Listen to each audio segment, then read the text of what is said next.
बात करना था उन्हें कौन भाई है? मेरी बात सुनो। कौन उन्हें पूछ लो मैं बात करेंगे ना रोड पे खाई उसको भिजाओ इधर। अरे रोड पे खाई थी भाई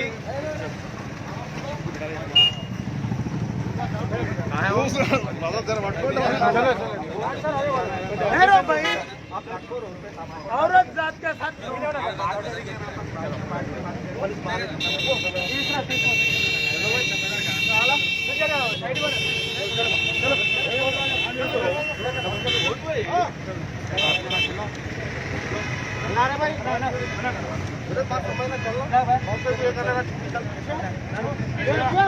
हाँ